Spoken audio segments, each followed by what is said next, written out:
নমস্কাৰ মৰমৰ ছাত্ৰ ছাত্ৰীসকল, আপোনালোক সকলোকে আমাৰ নতুন ভিডিঅ'লৈ আন্তৰিক স্বাগতম জনালো। আজি এটা অতি গুৰুত্বপূৰ্ণ খবৰ লৈ আহিছো। 2026 বৰ্ষৰ উচ্চতৰ মাধ্যমিক পৰীক্ষাৰ্থীসকলৰ বাবে আজিৰ ভিডিঅ'টো অতি গুৰুত্বপূৰ্ণ। আপোনালোক সকলোৱে হয়তো ধীৰ আগ্ৰহেৰে ৰৈ আছে যে আপোনালোকৰ ৰিজাল্ট কেতিয়া দিব। আজিৰ এই ভিডিঅ'টোত মই আপোনালোকক কম ৰিজাল্টৰ সম্ভাৱ্য তাৰিখ, মোবাইলতে কেনেকৈ ৰিজাল্ট চাব পাৰিব আৰু চৰকাৰৰ শেহতীয়া ঘোষণা বিষয়ে সম্পূৰ্ণ তথ্য।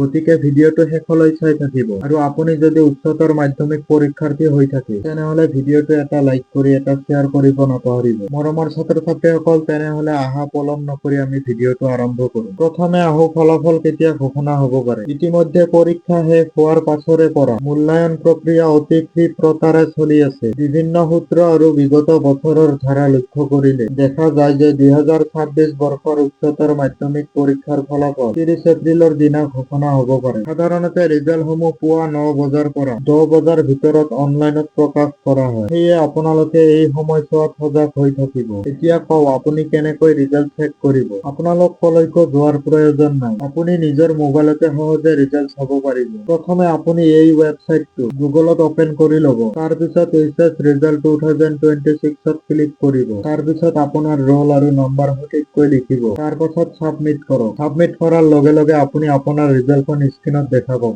ৰিজাল্ট চোৱাৰ পাছত স্ক্ৰীনশ্বট লৈ থবলৈ নাপাহৰিব। শেষত এটা কথা, এটা পৰীক্ষাৰ ফলাফলে জীৱনৰ শেষ কথা নহয়। ফলাফল যিয়ে নহওক কিয় কেতিয়াও মন সৰু নকৰিব। আপোনালোকে যদি কষ্ট কৰিছে তেনেহলে নিশ্চয় ভাল ফল পাব। নিজৰ ওপৰত বিশ্বাস ৰাখিব। মৰমৰ ছাত্ৰ ছাত্ৰীসকল, আপোনালোকৰ যদি কিবা প্ৰশ্ন থাকে কমেন্ট কৰি জনাব। মই নিশ্চয় উত্তৰ দিবলৈ চেষ্টা কৰিম। আপোনালোক সকলোৰে ভৱিষ্যত উজ্জ্বল কামনা কৰিলো। ভিডিঅ'টো যদি আপোনালোকৰ অলপ হলেও সহায় হৈছে, ভিডিঅ'টো লাইক কৰি এটা শ্বেয়াৰ কৰিব নাপাহৰিব। আৰু পৰৱৰ্তী ভিডিঅ' পাবৰ বাবে আমাৰ চেনেলটো ছাবস্ক্ৰাইব কৰিব। ধন্যবাদ।